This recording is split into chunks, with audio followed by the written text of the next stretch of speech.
Bienvenidos a un día más a Cultura Chatarra. Mi nombre es Cripto y estoy en lo que es lejos, ahora sí, el mejor directo del año. Porque miren los invitados que tengo, miren el panel, ya lo quisiera cualquier canal de televisión. Estoy con... ¿Empezaron? Sí, exactamente. Estoy en lo que se podría decir el fanservice libertario, liberal libertario. Y más encima, no nos pueden retar ni nada las feministas porque... No cacho, ¿por qué no la cuota empiezan? de género. Sobrepasamos la cuota de género acá. Así que está... Yo soy la única que no oye nada. ¿No oyes, Tere? Parece que no nos escucha. Sí, nosotros nos oímos. Ya. ¿Y me oyen a mí? Sí. Ya, perfecto. El día de hoy vamos a conversar con nuestra querida, bueno, todas las... ¿Pero por qué no empiezan nomás? Porque no me ponen nerviosa. Partimos, Tere. Ya. Espérate. El día de hoy tengo invitados que ya han estado todos... Después de los 45, la cámara tiene que estar por lo menos a 1 metro de distancia. Y así va aumentando el número de metros dependiendo de la edad. Estoy con grandes invitados, por ejemplo, la gran abogada Paz. ¿Cómo estás? Hola, Cripto, muy bien, gracias por la invitación, feliz aquí de estar con este panel, sobre todo porque a la mayoría no los conocía, así que muchas gracias por la invitación.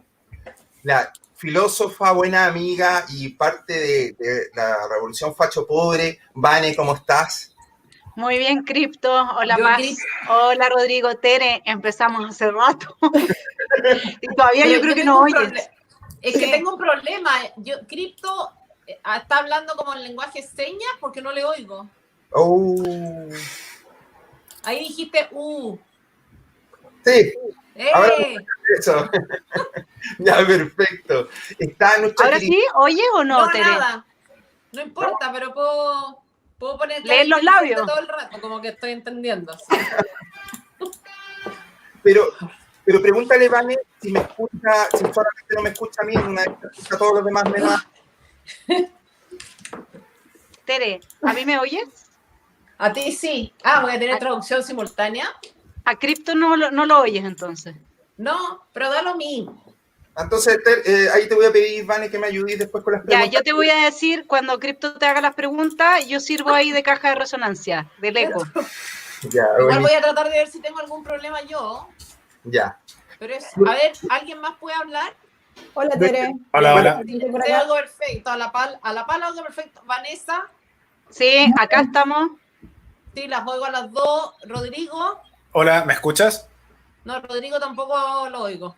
Entonces, ¿por qué no sales? Con el patriarcado. Sí, claro. Somos los hombres los que estamos. Es una cosa de género. Podría salir y volver a entrar, Tere. ¿Por qué no haces eso? Ya. Vamos a jugar al ¿dónde está? No está. Quiero presentar a nuestra queridísima y hermosa amiga Vane Vallejo. ¿Cómo estás? Mucho gusto de estar con ustedes. Muchas gracias de nuevo, Cripto, por la invitación y un saludo a todos los que nos ven. Y bueno, el gran Paralelo 33, Rodrigo, ¿cómo estás tú? Muy bien, Cripto, gracias por invitarme. Buenísimo. Bueno, el día de hoy vamos a conversar un poco sobre las ideas de la libertad, ya que estamos con liberales y libertarios acá en el panel, lo cual me tiene muy contento. Y bueno, también saludar a nuestra queridísima Tere Marinovich. Ahí está. Buenísimo. Para ir comenzando, un tema que me gustaría conversar con ustedes es la libertad versus el bien común. Cómo en la situación actual, a nivel mundial, hemos ido perdiendo de a poco la libertad en pro de supuestamente un bien común, que es nuestra propia salud. Eso es lo que nos dice cada uno de los gobiernos. Entonces, me gustaría partir contigo, Vane Vallejo. ¿Cuál es tu opinión con respecto a que regalamos tan rápidamente nuestra libertad y nos encerramos en nuestras casas como si fuesen cárceles? Sí, yo creo que esto es un poco también el debate que a veces, o que ya habíamos dado muchas veces sobre, por ejemplo, la democracia, ¿no? Entonces los liberales muchas veces hemos dicho, ¿saben qué pasa cuando la democracia es la que manda? Pues que si muchos votan, por ejemplo, que a mí o a otro hay que quitarle su casa, pues entonces si manda la democracia, entonces me quitan la casa. Ese es un gran problema y eso va relacionado con esto del bien común. Ahora bien, yo creo que hay mucha gente que se está dando cuenta del problema de todo esto y que está empezando a cuestionar cosas que los liberales hace mucho tiempo venimos diciendo, pero que creo que la gente del común no se había dado mucha cuenta y que ahora está como cayendo en que esto es un problema, ¿no? Por ejemplo, la gente que ahora empieza a decir, bueno, ¿será que estas instituciones que supuestamente son expertas en salud sí saben lo que nos están diciendo? ¿Será que la OMS sí sabe lo que nos está diciendo y entonces le estamos haciendo caso porque supuestamente son expertos, pero es que al final no? O sea, yo no sé si ustedes han visto, por ejemplo, este TikTok que es famoso, que se escucha la voz de alguien diciendo como la OMS dice que hay que ponerse tapabocas. Bueno, no, que no hay que ponérselo. Bueno, que hay que ponérselo, pero si es de este, pero si es del otro no sirve. O que sí no lo pongamos, pero solo los enfermos, pero los que no están enfermos no. Y la gente juega con eso en TikTok.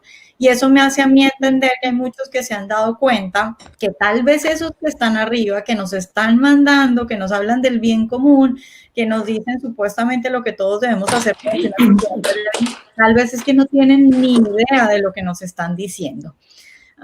Y lo mismo pasa con los gobiernos. Yo creo que ya ahora cuando hay mucha gente que empieza a decir, bueno, estoy cansada de estar encerrada, o estoy cansada de tener que sacar, en estos días mi familia que está en Colombia me decía, tenemos que sacar un pasaporte electrónico para que nos den permiso para salir y ni siquiera saben cómo sacar el pasaporte. Entonces es como que se preguntan entre los amigos cómo es que se hace para sacar el permiso para poder salir a la calle.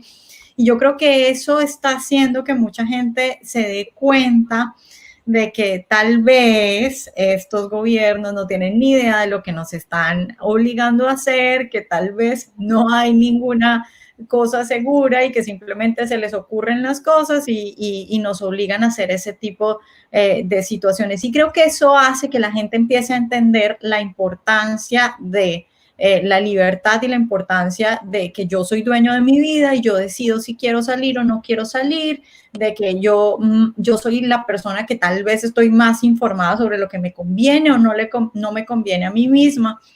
Entonces, bueno, creo que hay ciertos destellos de esperanza respecto a eso y bueno, un poco para dar, digamos, para abrir con una mirada un poco más optimista de lo que seguro mucha gente puede notar acerca del bien común y el avance del estatismo. Muchas gracias, Vane. Tere, ¿qué opinas tú? ¿Me puedes repetir la pregunta? Sí, lo que sucede... No, te estoy leseando. A ver, yo creo que no hay que confundir liberalismo con ausencia de límite, ni democracia necesariamente con opiniones, la opinión o el voto de la mayoría, ¿no? Yo creo que hay que complementar la idea de democracia y la idea de libertad con un concepto de Estado de Derecho, en definitiva, o republicano, por otra parte.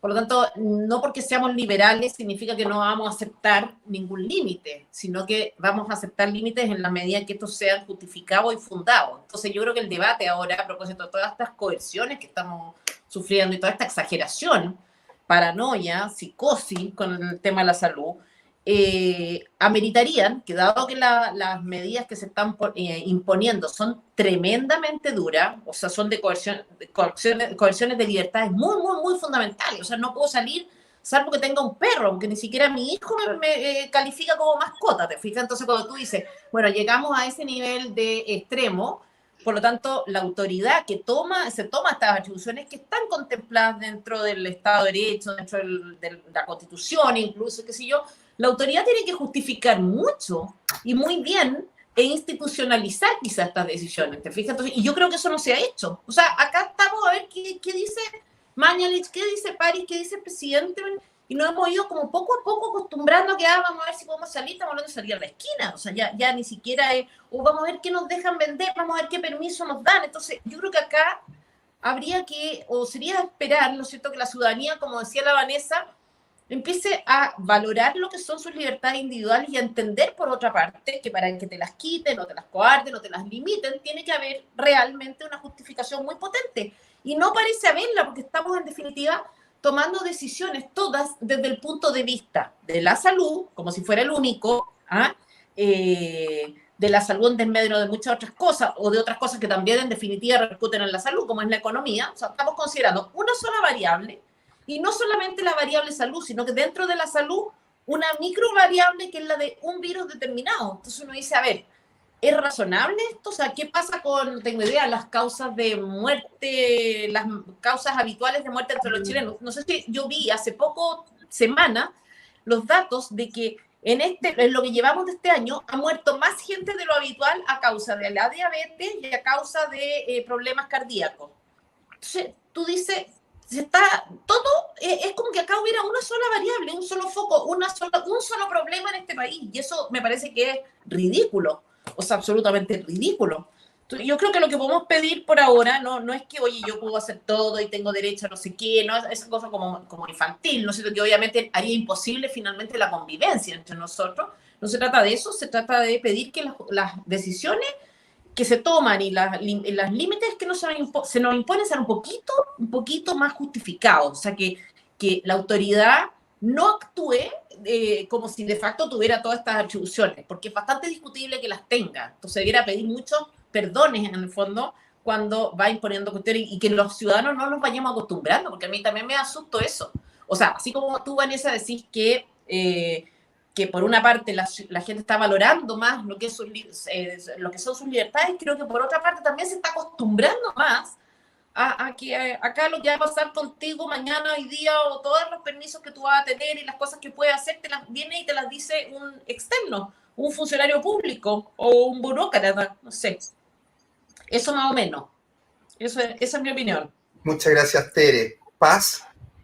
Sí, mientras estaban hablando, bueno, me puse a pensar que obviamente lo que entiende nuestra Constitución por bien común, que no es el bienestar como colectivo, todo igual, etcétera, sino que todo lo contrario, es el bienestar individual en la sociedad. Es decir, que el Estado te garantice condiciones de manera tal que tú puedas desarrollar todas tus potencialidades, y eso en sí mismo es contribuir a la sociedad. Eso por una parte, mientras estaban hablando. Y lo otro, yo creo que también es un buen momento, tal vez agregando como otra perspectiva, llevándolo más como a los temas de actualidad también, es un buen momento para constatar cómo finalmente, con el mismo proyecto del retiro, una izquierda que promueve, en definitiva, esto de las posturas más colectivistas, al final del día tienden también a su bienestar individual. Es decir, sacrifican el bien común, que podría ser mantener todas estas platas, ¿cierto?, en los patrimonios de afectación que administran las AFP. Sin embargo, al final del día, claro, prima su bienestar individual, y muy a pesar del bienestar común que implica mantener esos fondos dentro del sistema financiero y no fuera de él. Entonces, al final del día, creo que es una buena oportunidad para reivindicar todas los derechos, las libertades individuales, etcétera, como este momento, aprovechar este contexto actual para potenciar efectivamente lo que ya señalé, o sea, garantías y derechos individuales. Buenísimo.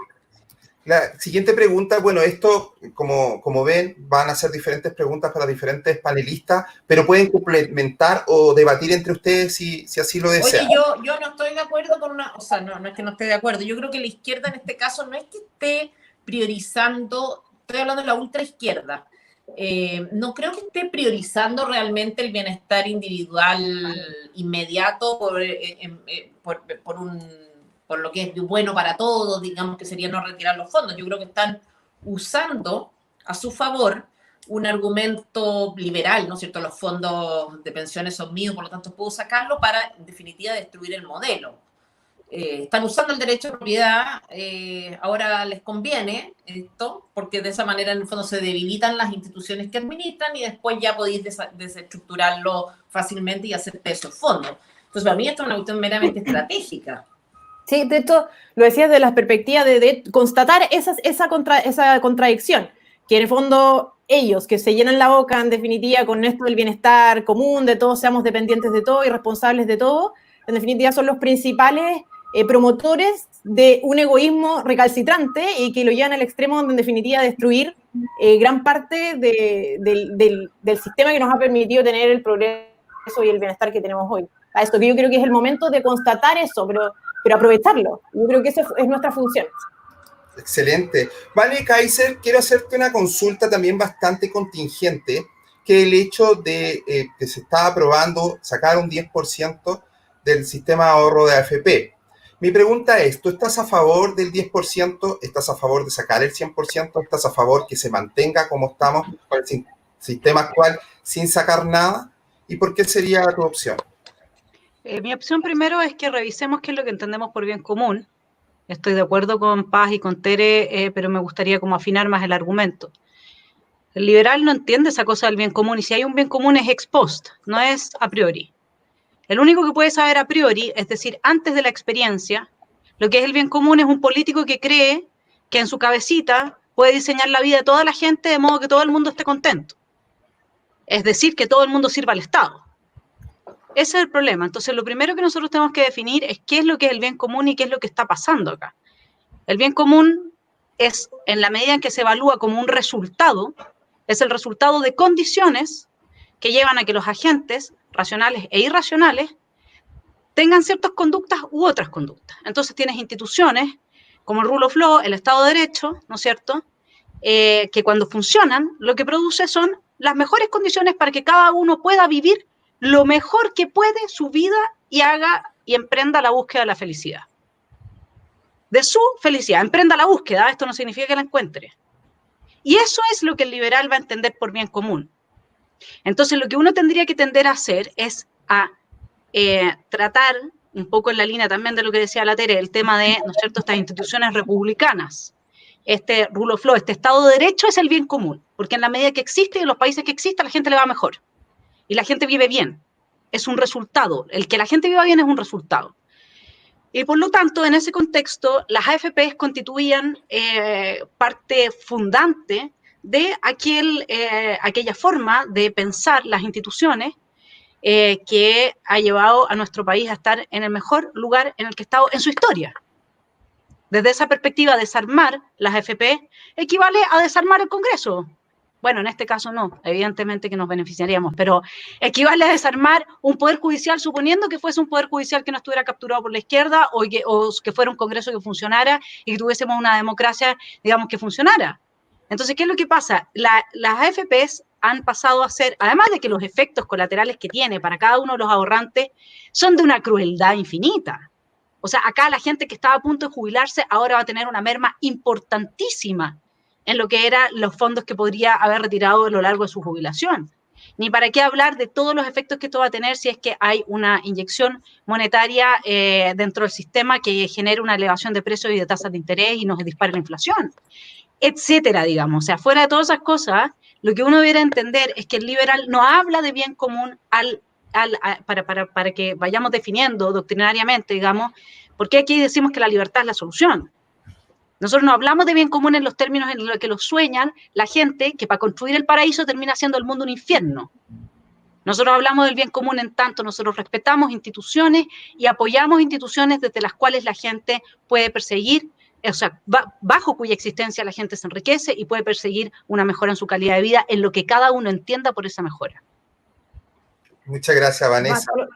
Solo para agregar un poco lo que comentaba Vanessa, es fundamental, por ejemplo, en ese sentido, la libertad, vinculación de la libertad con el Estado de Derecho. Es decir, por ejemplo, ninguna persona que efectivamente se considere liberal podría estar, por ejemplo, a favor del el retiro del 10%. Más allá de si efectivamente son 100% sin mi propiedad, no es mi propiedad, etcétera.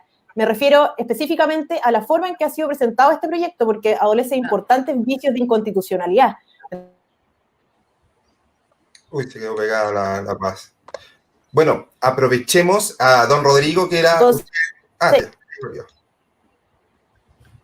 Perdón. Sí. Es que se quedó pegado. Sí. Ya.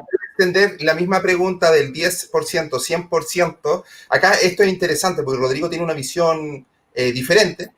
Así que, Rodrigo, si nos pudieses contar un poco sobre el retiro de AFP, ¿cuál es tu visión?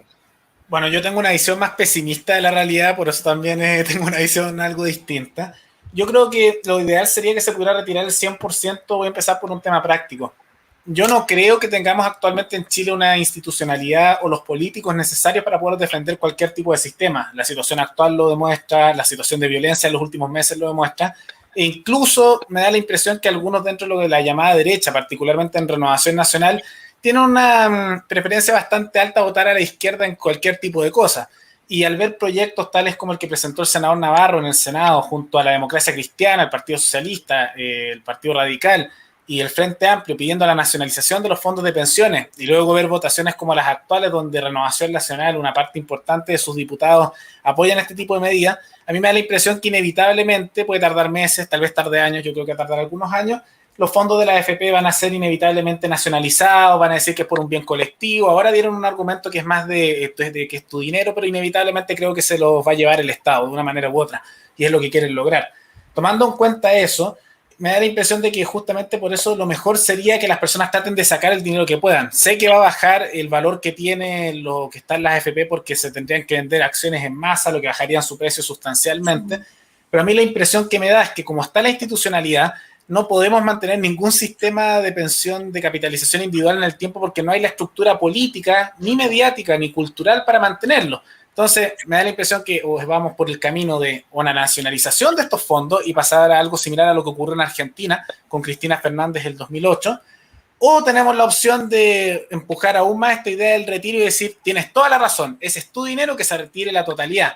Cosa que probablemente va a tener la oposición de la izquierda, porque ya hemos visto comentarios del Frente Amplio y de Daniel Jadwe diciendo que no les gusta ni siquiera el retiro del 10%, porque las pensiones y ellos quieren un sistema de reparto, un sistema público.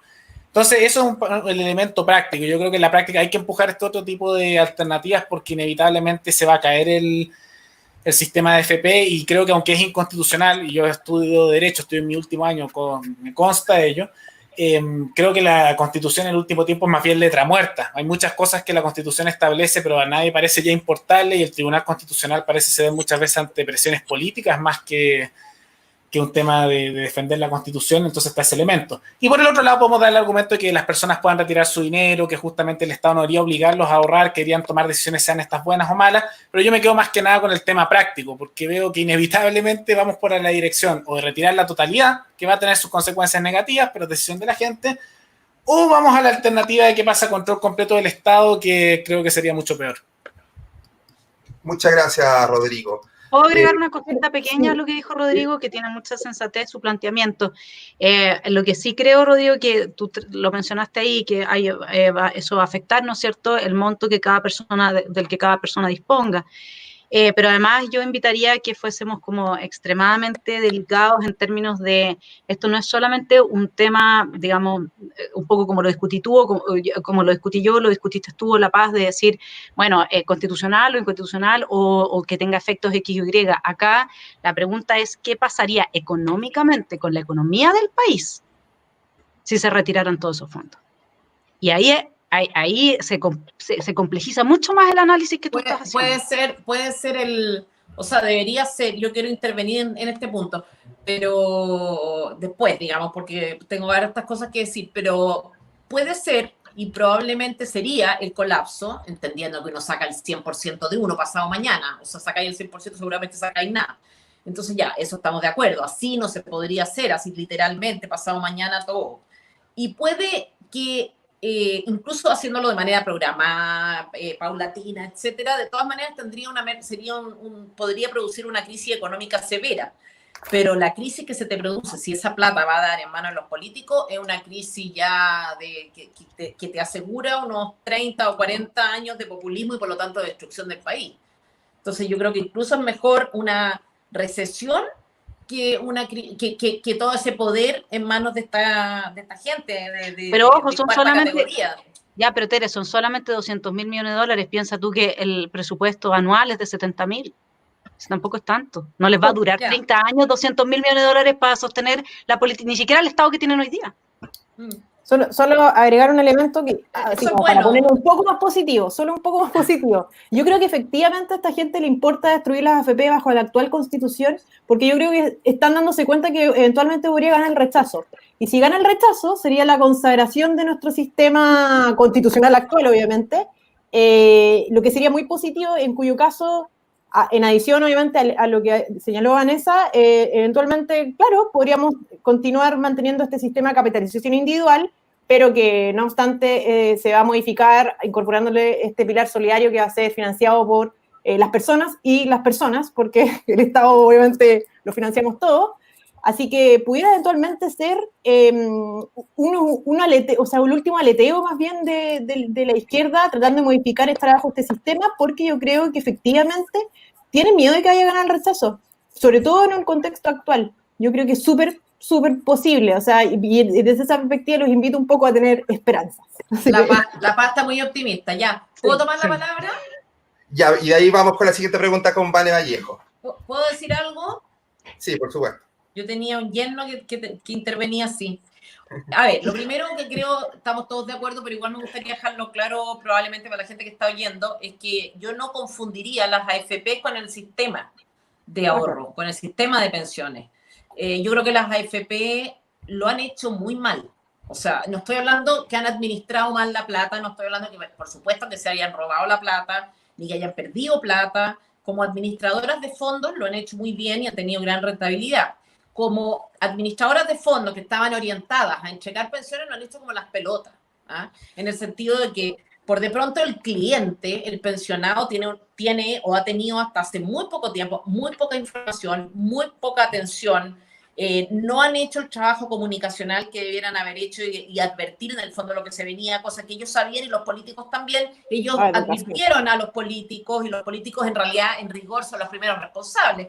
Pero de todos modos, yo creo que las AFP uno tiene varios reproches que hacerles en toda esta cuestión. Entonces, yo no defendería a las AFP, yo defiendo el modelo o el sistema de capitalización individual que pasa por que en el fondo tu pensión tiene que ver con lo que tú ahorras y con que aquello que tú ahorras es propio, tuyo. Yo creo que esos son los dos ejes que podemos defender y que yo creo que incluso la mayoría de los chilenos defienden. No así las AFP, y creo que hay que hacer estos matices porque, además, entre otras cosas, porque incluso el nombre ya AFP, ya sí. no creo que... Ya, después estoy totalmente de acuerdo con La Paz, en el sentido que uno no debiera defender el retiro del 10%, porque uno no debiera defender nunca una cosa que se hace contra la ley o contra la Constitución, porque un día te gusta y te parece más o menos razonable y el otro día no te gusta. Entonces, ¿cómo nos ponemos de acuerdo? O sea, si no respetamos las leyes, aunque haya 3 infracciones a la ley que te parecen bacanes o que te encantan o con las que estás de acuerdo, después el problema es que vienen las que no te gustan. Entonces, así no podemos vivir. Por lo tanto, estoy totalmente de acuerdo que uno en principio no debiera estar de acuerdo, no debiera apoyar iniciativas que son inconstitucionales. Yo estoy inclinada, si tú quieres, ideológicamente a la idea de que no exista un modelo de pensiones, ya que cada uno ahorre lo que quiera y que haga lo que pueda y que, bueno, en el fondo de entregar esto a la responsabilidad personal. Pero es una posición súper utópica porque en definitiva el problema hay que resolverlo, entonces es una posición más bien ideológica. Ahora me pasa como Rodrigo, que en definitiva tú dices, acá estamos hablando de sacar el 10%, y cuando alguien me pregunta, ¿me conviene sacar el 10%? Yo digo, a ver, si el sistema sigue como está, si es que no se van a robar la plata, evítalo, ¿no es cierto? Había muchas alternativas, pero dada las circunstancias que tú ves la cantidad de gente vuelta loca con el tema de las AFP, de políticos vueltos locos, atraídos por este gran fondo, porque tú podrás ver, ¿no? Los políticos no dirigen sus ataques de manera tan brutal contra las ISAPRES como contra las AFP. ¿Por qué? Porque en las ISAPRES no existe este fondo, digamos, del cual tú puedas echar mano. Entonces, no tienen el atractivo que tienen las AFP y tú podrías dispararle a la ISAPRE igual o más incluso. Y no lo hacen. Por otra parte, tú dices, los políticos tenían opciones, ¿no es cierto? Tú dijiste, Van, en el fondo podrían, no sé, eliminar las contribuciones, podrían bajar el IVA, podrían eliminar el impuesto a combustible, podrían dar mucho más libertades para iniciación de actividades, emprendimiento, ¿y qué es lo que tenemos? Todo lo contrario, una rigidización espantosa, que vamos a hacer un catálogo de las cosas que se pueden vender y no, y de los servicios que se pueden dar y no, etcétera. Entonces, evidente que había opciones, evidente que yo hubiera estado, no tengo idea, en el Congreso, digamos, y hubiera interpelado a todos estos señores y al mismo gobierno, ¿no? ¿Por qué siempre el asunto, o sea, nunca el asunto pasa por reducir costos del Estado? O sea, ayer alguien me decía, ¿no? O sea, le bajamos un 10% el sueldo a los empleados públicos y tenemos $700 millones al año. Entonces tú dices, ¿por qué nunca está dentro? La creatividad del político siempre se mueve dentro de esta estructura que pasa por reunir, sacarle más recursos a la gente, a los trabajadores, a los súper ricos, a los no tan ricos, a la clase media, a los pobres. Pero estoy con Rodrigo de que en el fondo en estas circunstancias yo creo que, y dado que tengo la peor impresión de la clase política, y por una parte porque son irresponsables, es gente que miente, qué sé yo, y los otros, los que uno podría decir son rescatables, no han tenido ni un gramo, a mi juicio, de astucia como para pelear este asunto. Dada ese escenario, o sea, en que en definitiva estamos completamente indefensos, yo soy partidaria de que o la clase política se compromete y da una señal clara de que va a respetar la propiedad del resto, del 90% restante, o sácalo todo, estamos en la hueca en pelota. Entonces, en el fondo es eso, saca el 10% porque esto es la hueca en pelota, no es como porque uno esté de acuerdo así que encuentre genial la idea o la mejor solución que se podría dar a un momento de crisis. Ya no hablo más, listo. No, absolutamente. Oye, Vane Vallejo, un tema que es muy importante para nosotros los liberales libertarios es cómo podemos ganar esta batalla cultural. Ya se ha hablado, varias personas lo han hecho, tú, la Gloria Álvarez, Axel Kaiser, Agustín Laje, de que estamos en una batalla cultural. ¿Cómo podríamos llegar a ganar esta batalla? Bueno, yo creo que, no sé, soy la única que está fuera de Chile. Sí, yo creo. Bueno, no sabemos dónde estamos ya. No reconocemos el país en que nos encontramos, yo por lo menos. sí, bueno, no, digamos mi visión desde afuera de Chile, ¿no? Es como me acuerdo que a inicios de esta semana les dije a los chicos del panel, hay que estar pendientes porque va a pasar algo en Chile. ¿Qué va a pasar? No, pues seguro lo van a incendiar otra vez. O sea, es como que ya lo normal es que van a incendiar eso. Y ya desde afuera lo cubrimos como van a incendiar todo eso y va a volver a pasar lo mismo. Entonces, yo creo que han llegado a un nivel muy grave en Chile, donde lo normal es que incendien, o sea, no estamos hablando como que van a hacer protestas o van a salir a la calle, no, incendiar cosas. Y creo que es demasiada agresividad, todo este tipo de cosas y este tipo de técnicas que están utilizando en su país. Y creo que esto tiene que ver, claro, con el campo cultural y ya hablo de eso, pero antes quisiera hacer como una acotación y es que cuando uno se está enfrentando a delincuentes y a terrorismo, solamente la mano dura y el combate frontal puede parar eso. Es decir, a un terrorista no se lo para con bonitos discursos o con intentando decirle, mira, esto está mal en lo moral. No, a los terroristas se los para con combate frontal y con ley y con justicia. Entonces, en la medida que no haya eso en un país donde ya se ha pasado a que las protestas son incendiar cosas, pues no van a poder arreglar las cosas. Y en la medida en la que tengan un presidente tan, no sé si llamarlo tibio, no sé cuál será la palabra, pero que no está... Cualquiera sirve a esta altura. No se puede decir. No se puede decir en YouTube. Sí, bueno, el señor Piñera simplemente se bajó los pantalones y le entregó todo a la izquierda chilena. Entonces, digamos, supuestamente es el presidente, pero ya vemos que los que mandan son otros. Ahora, respecto al campo cultural, esto es muy importante. Es tan importante, yo siempre cuando me preguntan sobre cultura hablo de una región en Colombia que es muy particular y son diferentes al resto de colombianos y son los paisas, que es la región de Antioquia. esta gente, digamos que ellos son los que salvan a Colombia de que la izquierda gane en las elecciones. Si no fuera por ellos, Colombia sería gobernada por la izquierda. Y en Colombia nunca ha habido un presidente de izquierda. Pues Juan Manuel Santos, pero Santos lo elegimos creyendo que era de derecha, entonces no cuenta. El caso es que los paisas son tan especiales porque es gente que es muy emprendedora. En Colombia se dice un paisa te vende hasta un hueco, porque es gente que su visión siempre es, no quiero ser empleado, no quiero tener un buen empleo, sino quiero tener una buena empresa. La visión de ellos siempre es, quiero, así sea una empresa pequeña, yo quiero tener una empresa. Entonces ellos son, por ejemplo, gente que entiende que mientras son empleados no le van a hacer la vida imposible al empleador porque ellos quieren ser como ese empleador. Y son empresarios por naturaleza. Yo siempre cuento que yo soy de Cali, en mi colegio había 2 paisas y esas niñas siempre vendieron cosas durante todo el colegio. O sea, uno vendía eventualmente un chocolate cuando no tenía para ir a la fiesta o algo así y lo veía como, ay, qué pesar, no tengo plata, me toca vender. No, ellas lo veían como siempre, hay que, si conseguimos plata, siempre está bien y hay que trabajar siempre. Y las enorgullecía eso.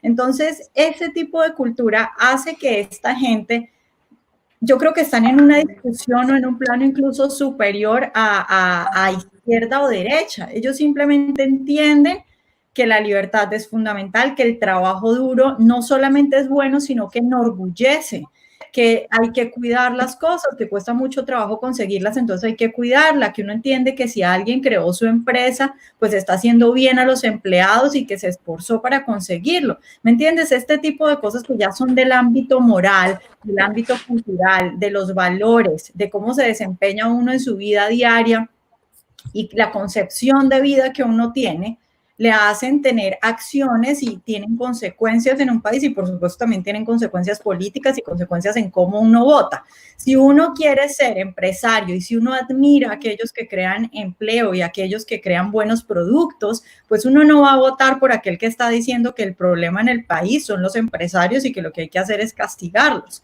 Entonces creo que este tipo de cosas, este tipo de volver a estos valores que enseñaron las religiones, como el trabajo duro, el despertarse temprano, el trabajo dignifica al hombre, respetar al otro, no robarás.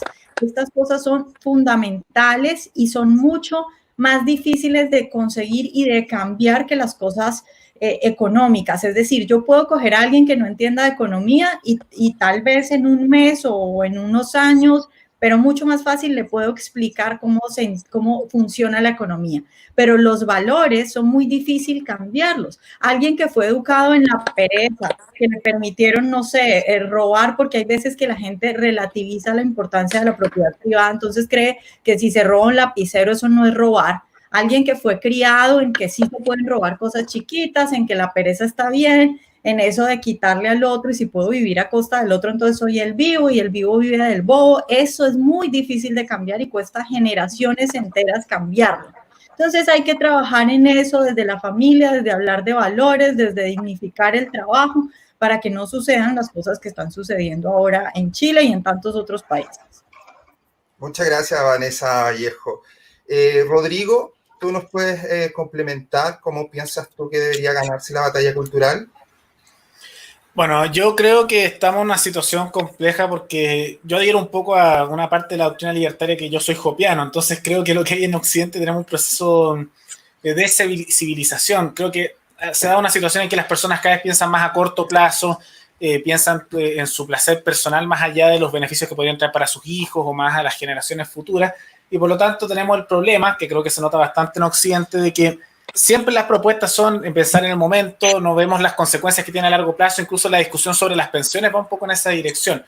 Por lo tanto, yo creo que uno de los errores que hemos cometido dentro del mundo libertario, más bien de la derecha en general, es tal vez hablar con demasiados datos, porque algo que me he dado yo con mi canal es que las personas muchas veces no se convencen porque tú les des un porcentaje, porque les explicas que esto es mejor para ellos. Algunos sí, los que ya tienen un pensamiento similar al tuyo, pero las personas que son más bien apolíticas o más de centro les da igual. Casi parece ser que se dejan guiar más por la emoción, más por argumentos morales, y más allá de si es conveniente o no. Y me he dado cuenta justamente de eso, y por lo tanto creo que el empuje para empujar estas ideas más bien de la libertad y que sea efectivo en la sociedad un poco más posmoderna en la que estamos viendo actualmente, tiene que darse un enfoque más bien moral, más que técnico. porque lo que noto es que a nivel de Chile, como en otros países, damos argumentos técnicos, podemos decir, todos los expertos dicen esto es lo que dice la ley, podemos dar una serie de argumentos técnicos, pero va a llegar alguien de izquierda y decir, pero es que es injusto, es inmoral, y ahí ganaron. Y uno diría, pero ¿cómo? Si la realidad es otra cosa, pero parece ser irrelevante para las personas que oyen, que se dejan guiar más por la moral. Entonces tenemos que dar nuestros argumentos más bien centrados en la emoción, en argumentos de hablar de más bien de justicia, de que esto es lo que corresponde, y eso le llega más a las personas. Con eso creo que los podemos convencer y como respaldo de esa emoción utilizar los datos. Pero creo que si nos basamos demasiado en los datos para convencer a la gente, no podemos realmente ganar esta batalla cultural y vamos a ver una situación de decadencia constante hasta que cada vez empieza a convertirse en un reducto más pequeño aquellos que siguen las ideas de la libertad. Muchas gracias, Rodrigo. Tere, ¿tienes algo que implementar con respecto a cómo ganar la batalla cultural? Sí, estoy bastante de acuerdo con con todos, pero en el fondo la Vanessa tiene razón, es una cosa que se aprende de la casa. Son ideas además que se te meten que te configuran la personalidad. Te fijas, cuando tú creciste oyendo denostar, por ejemplo, la figura del empresario, la persona que le va bien, es que solo se preocupa de la plata, trabaja todo el día. Cuando tú oyes eso desde la cuna, digamos, y lo estás viendo además en los medios de comunicación, es muy difícil revertir eso y es una cosa muy profunda. Y en el fondo la solución pasa por un cambio cultural, como dices tú, pero un cambio cultural difícil. O sea que no basta con, nosotros nos dedicamos, nosotros me refiero a la Fundación nuevamente, FNM, nos dedicamos a la comunicación de estas ideas y a ver cuál es la forma de que mejor lleguen y qué sé yo, y podemos estratégicamente hablando hacerlo bien muchas veces, creo yo, etcétera.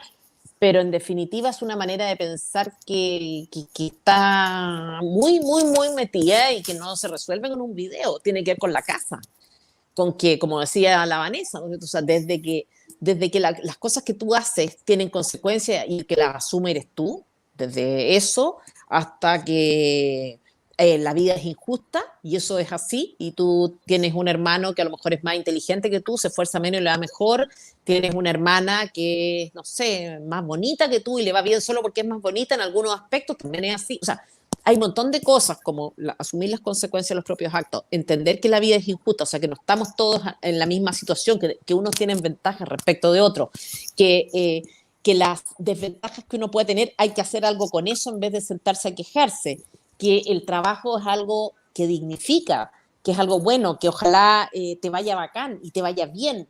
Y en el fondo cuando te va bien tú no tienes que sentirte culpable, tienes que sentirte responsable, que es muy distinto, no tienes que tener culpa, no tienes que esconder que te va bien, no te tiene que dar vergüenza, salvo que sea, no sé, narcotraficante o el resultado de tu trabajo, o sea, el resultado de tu éxito tenga que ver con malas prácticas, pero uno debiera estar orgulloso de que te va bien.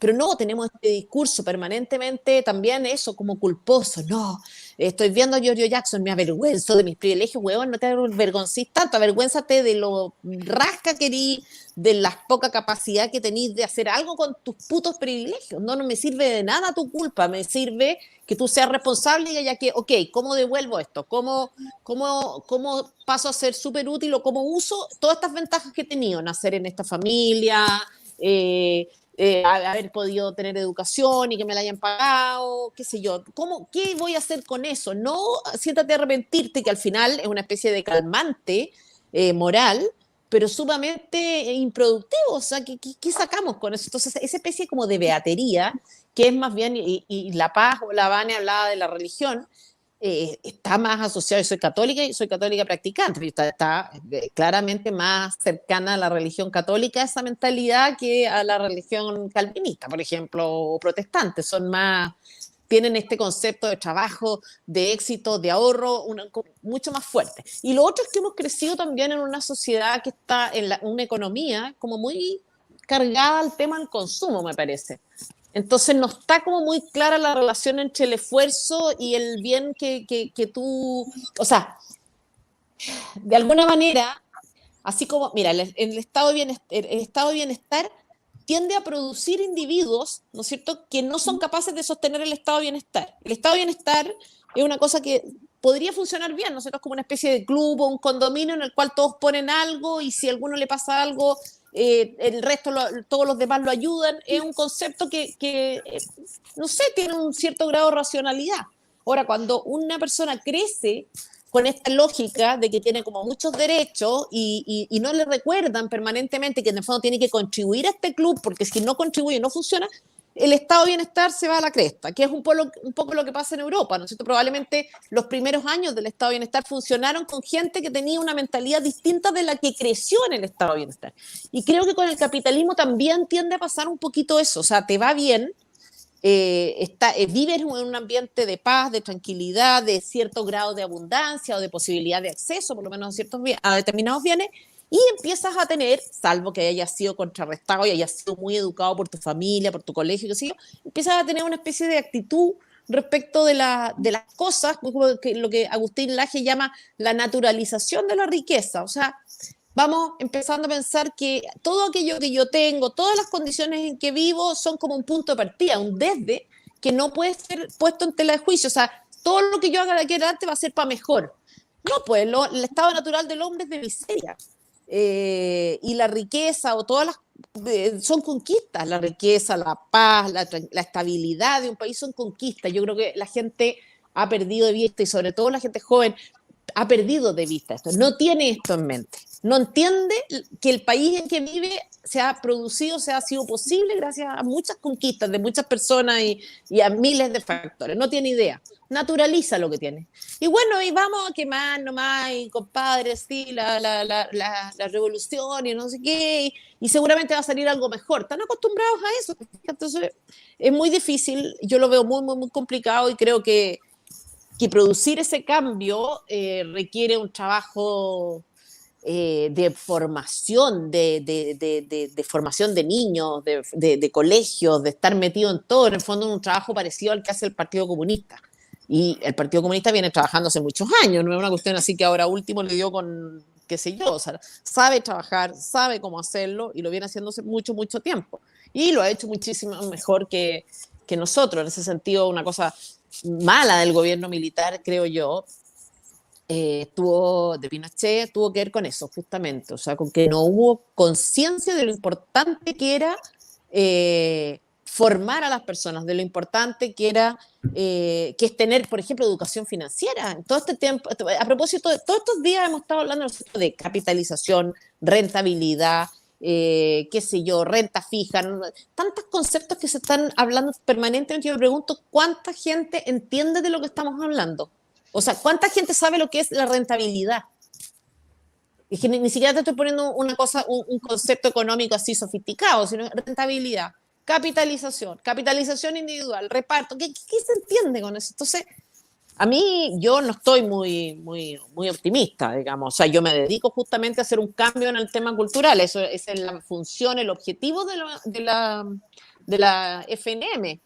Pero lo veo como una cosa así como muy de largo plazo, como muy complicada. Como que no es, ay, sí, aparezcamos un poco más. Lo otro, los medios de comunicación. El papel de los medios de comunicación. O sea, yo quedé realmente devastada después del 18 de octubre, no por lo que vi en las calles, sino que por lo que vi en los matinales. Ahí tú dices, acá entiendo, ahora me hace sentido toda esta especie de esta ignorancia tan masificada, esta estupidez. Yo lo entendí cuando después del 18 de octubre me dediqué a ver televisión, cosa que yo no hago porque no tengo televisión en la pieza, etcétera, me da lata y veo, qué sé yo, Netflix, pero no veo televisión. Y después de eso quedé muy devastada porque me di cuenta que era muy complejo. Por ejemplo, mira, ahora estuvimos tratando, nosotros como FNM, estuvimos tratando de poner publicidad en radios, ¿ya? Pagada. Está absolutamente legítimo porque no es publicidad, no es propaganda electoral, o sea, no tenía que ver con temas del rechazo, del apruebo.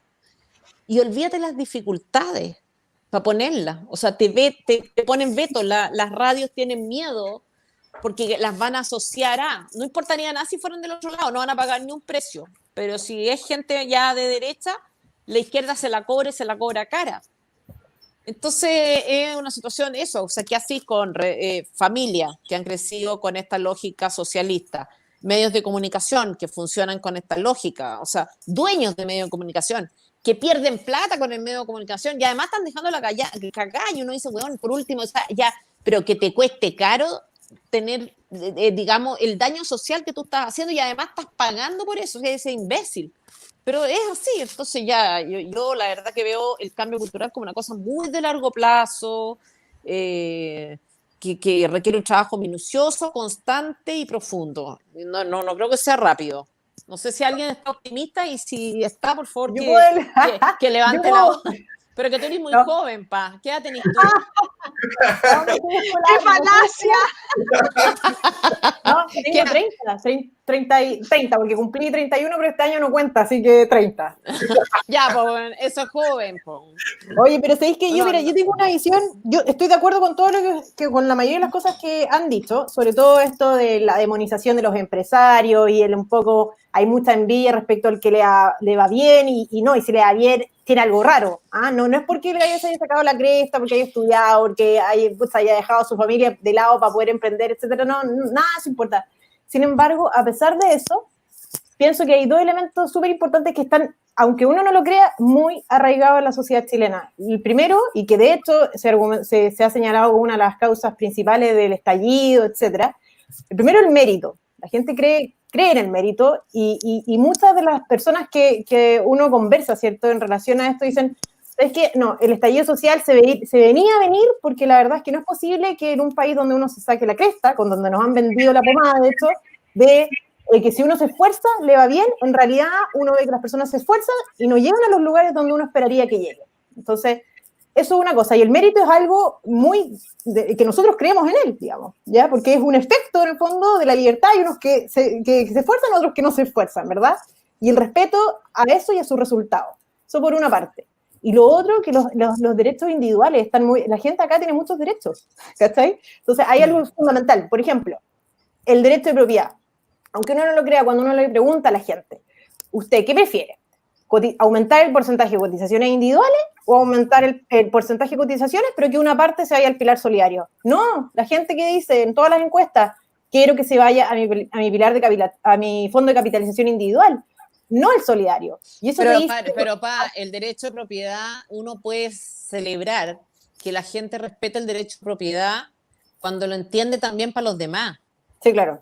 O sea, el hecho de que la gente esté más inclinada a recibir la plata en su cuenta que a darla, demuestra que son seres humanos y que nada más, digamos. Sí, el tema es cuando esa persona es capaz de decir que el otro no está obligado con él, cuando esa persona es capaz de reconocer que los demás le deben cosas, que no es acreedor de medio, ¿te fijáis? Y esa parte no me parece tan clara, que esté tan metida y maculada en la mentalidad del chileno. No, estoy de acuerdo con eso. Sin embargo, quería partir señalando esos dos ejemplos como muestras o señales más positivas, digamos, de la recuperación de esta gran pérdida cultural de nuestro sector, y yo creo que en gran parte viene dado o puede ser explicado porque efectivamente los políticos que tenemos no son capaces de comunicar que esas son las bases de nuestro pensamiento. O sea, son los elementos fundamentales de nuestras ideas. Entonces, yo creo que en el corto plazo, sin duda, uno pudiera tomar estos elementos y a través de políticos que sean hábiles, capaces de comunicar, yo creo que las personas se darían cuenta que los derechos, las ideas que propugnan no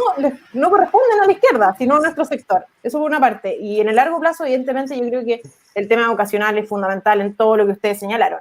Ahora, yo digo que tomar esos dos elementos, o tal vez otros que no se me hayan ocurrido en este rato, pero puede ser fundamental cuando son considerados por las personas adecuadas. Y el punto es que, no sé, por la fundación nuevamente, por ejemplo, nosotros también tenemos una fundación, la Fundación Liberal Reformista. Lo que nosotros tratamos de hacer es encontrar a esas personas que sean capaces de comunicar estas ideas, que queden de manifiesto en la esfera pública y que las personas logren identificar, ¿sabes qué? Eso es lo que yo pensaba, eso es lo que yo creo, sin embargo, ningún sector me representaba. Eso es lo que yo creo que pasa hoy y que es fundamental en esta batalla cultural. Contar con personas y políticos que sean hábiles. Yo creo que eso es fundamental. Sí, Paz, yo estoy un poco en desacuerdo con lo que dijiste de la meritocracia. Lamento ser tan negativo, pero al menos lo que yo noto es que hay un discurso de decir sí, que uno se levante, pero siempre que hay alguien que logra surgir de la pobreza y llegar a la riqueza, he notado que también hay un discurso de decir, debió haber hecho trampa, a alguien le robó. Hay como una mentalidad de que siempre hay un aprovechamiento por parte de aquel que tiene riqueza. Por eso yo no estoy tan seguro que se respete realmente la meritocracia, sino que más bien se tiene un ideal de meritocracia, pero que siempre piensan que al menos en Chile todos los que han llegado a la riqueza o es porque lo heredaron y no hicieron nada, o porque robaron o hicieron alguna actuación negativa, y el único tipo de personas que tal vez se les respeta esa meritocracia que he notado son a los futbolistas, a aquellos que llegan a través del deporte, porque ellos dicen sí, así, ahí sí hay meritocracia, pero en otros ámbitos no necesariamente. Y yo no creo que tampoco se pueda lograr con políticos, porque como no hay una base cultural que permita defender necesariamente estas ideas y no tenemos presencia tampoco en los colegios y en los medios, nuestra presencia es bastante marginal, más bien de los medios alternativos, pero igual es mínimo, no creo que podamos hacer un cambio inmediato. Yo creo que tenemos, y coincido en esto con Teresa más que nada, que el cambio es a largo plazo. Yo creo que aquí a 20 o 30 años podemos empezar a ver ciertos cambios si es que ahora empezamos a tener participación en la educación, tal como lo hicieron los comunistas con profesores, en los medios de comunicación, entrando tal vez como más moderados y después una vez dentro metiendo otras ideas, pero no creo que esto se solucione en el corto plazo ni en el mediano plazo. Creo que vamos a camino a Argentina y hay que copiar lo que hicieron en Argentina, que en un plan de unos 15 o 20 años empezaron de a poco a entrar en los medios tradicionales, los medios alternativos, y posteriormente lograron crecer, pero es algo difícil y no creo que haya una salida por la política tampoco. A mí me gustaría agregar algo a eso, digamos. Primero, decir que efectivamente, creo que fue Rodrigo quien lo planteó, no ganas a las razones, el relato mata al dato, y por lo tanto hay que reconectar la defensa de la libertad a la pasión. Y Armando Rivas decía que a una pasión solo le gana una pasión más fuerte. Entonces, parte de lo que tiene que ser el trabajo que uno puede hacer mediáticamente, es conectar a la pasión por el amor por la libertad. Es de verdad hablarle a los jóvenes y hablarle a los viejos en términos del don't tread on me. O sea, es, a ver, compadre, y ahí hay una cosa que yo quiero decir, porque vengo muy picada de un encuentro que tuve con otros supuestos liberales, en que hay que conectar con la sensibilidad, porque si tú no conectas con la sensibilidad, entonces nuestro discurso nunca va a llegar a ninguna parte, me van a ahorcarlo, a pesar de que yo soy pacifista. Entonces, ¿qué es lo que pasa? Pero es lo mismo que decís tú. Es que uno sí conecta con la sensibilidad, pero con la sensibilidad de aquel al que se le violan sus derechos individuales. Con ese uno conecta la sensibilidad, y no con el que se hace la víctima porque nació mujer. Ese es el punto. Luego uno puede reconocer... Cuando tú dices que una pasión a la pasión solo le gana una pasión más fuerte, lo que estás diciendo eso, en definitiva, que hay que llegar emocionalmente, o sea, también emocionalmente o racionalmente, pero con emoción incluida. Pero es una cosa distinta, fíjate, porque así como la envidia, ¿no es cierto?, es, digamos, lo que se transforma en virtud dentro del mundo de la izquierda, y esa virtud se reproduce en un discurso que es el de la igualdad, que lleva al final a la concentración del poder en unas pocas manos de un solo partido y el totalitarismo, ¿ya? Entonces, ese camino está muy bien hecho en el sector de la izquierda. Entonces uno dice, ya, a ver, la pasión de la envidia, ¿no? A ver, ¿cuál es la pasión nuestra? Porque ahí es donde uno va a decir, sí van a haber víctimas, por supuesto que hay víctimas, o me va a decir que todos los venezolanos que se están muriendo de hambre no son víctimas.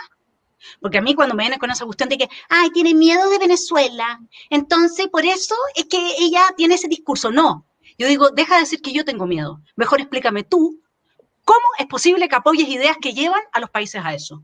Y cuando uno le pone así a esa guata, esa víscera, y muestra, porque aquí no es solamente, mire, le vamos a mostrar que durante el siglo XX el comunismo tuvo un total de 100 millones de muertos. Entonces, elija usted, ¿dónde prefiere vivir? ¿En Estados Unidos o en la Unión Soviética? Eso no sirve. Lo que pasa es que el punto del liberal es que, lo voy a decir en términos nietzscheanos, tiene tan hiperfetado el instinto de la razón que luego se desconecta de la pasión al decir aquello en lo que tiene razón. La convicción de estar en lo justo, la convicción de que nosotros somos la única carta posible para que todo esto no termine en un fascismo tecnológico o en un totalitarismo tipo China, esa convicción, la de que realmente somos nosotros y nadie más, esa es la que hay que tener. Luego, ¿qué pasa con los más conservadores? Los más conservadores tienen la pasión por la patria, ¿ya? Entonces ellos conectan su emoción con la patria. El liberal normalmente no va a conectar con esa emoción, sino que con la defensa de la libertad de cada uno de nosotros. Y esa defensa implica la defensa del rule of law. Entonces, ese era un punto que yo necesitaba, porque no es que nosotros no sensibilicemos, no es que a nosotros no nos toque algún punto de la fibra, es que hay que salirse un poco del lóbulo frontal y transformar eso en un discurso que enciende la llama, ¿no? Y ese discurso que enciende la llama solamente puede venir, y yo entiendo el ejemplo que decía Vanessa tiene toda la razón del tema de la familia. Ahora, como dice también Rivas, que preparó una entrevista a su hijo que sale ahora este viernes, así que estuve comiendo, los invito a quien no lo conozca, a Armando Rivas, a estudiarlo, a verlo. Es genial el señor que se murió este año producto de estar encerrado por la pandemia, le vinieron unos coágulos y se murió, ¿no es cierto? Otro gran favor de los políticos. Bueno, y este señor decía que en el fondo, al final, dado que es solamente una pasión más fuerte la que le gana una razón, es que nosotros tenemos que entender que, él se apoyaba en Hume, ¿no? Que las pasiones son las que mueven la razón, las pasiones son las que generan el objeto de la búsqueda, ¿no? Y llamar a todos los jóvenes que es fácil encender una mecha así, es fácil que se den cuenta, a ver, ¿quién es tu autoridad? Yo a un joven, yo honestamente voy a hacer algo que normalmente me reta mucho cuando lo hago, pero me voy a dar la licencia porque lo necesito. ¿Qué chucha? Le decía un joven, o es un garabato, para que se dé cuenta de que en los colegios lo están manipulando, que en las escuelas y en los liceos lo están manipulando y que los están usando de punta de lanza para avanzar objetivos políticos de viejos vetustos que ya dejaron hecho un desierto el siglo pasado, los países más ricos y mejor avenidos del mundo. ¿Cómo se lo dice? Muéstrale que es la autoridad que te está oprimiendo. ¿Por qué yo nunca escucho a un libertario hablarle a los jóvenes que van a los liceos, que van a los colegios? Decirle, ¿y cuál es tu autoridad? ¿El Estado? Ay, mira, qué libre eres. Y hay que hacer una diferencia entre la liberación, que es una cosa como orgásmica, y vivir en libertad. Porque eso de que Latinoamérica solamente se va a vivir en libertad el día que se libere de sus liberadores es de las cosas más brillantes que he escuchado. Y el liberador, ¿a qué te llama? A tener ese momento en que sentiste que tiraste la molotov y te fuiste contra el carabinero y en definitiva destruiste todo. ¿Y luego qué? Ah, ya. Eso es quemar la casa, pero eso también eso responde a una pulsión interna que tiene la gente de la necesidad de liberación. Nosotros debiésemos de ser los que estamos ahí, cubriendo ese espectro, en la liberación que conduce al establecimiento de condiciones para la vida en libertad. Y eso yo creo que es fundamental. Y lo otro que, con esto cierro, pero por lo menos a ver, les digo una cosa, si me dicen... Vamos a aplaudirte. ¿Qué avanzaría? Eso, después hay que hacer un extracto de esta parte. Sí, absolutamente. ¿Ah? Tú dices, ¿qué avanzarías tú así como proyecto político? Bueno, dado que no se puede hablar en contra de la educación pública, vamos a hablar en contra de la educación estatal. Son muchos los padres que están inconformes con la educación que sus hijos reciben en cada uno de los establecimientos estatales, porque les meten cosas que van en contra de sus valores, sus creencias, porque no son lo suficientemente buenos, etc.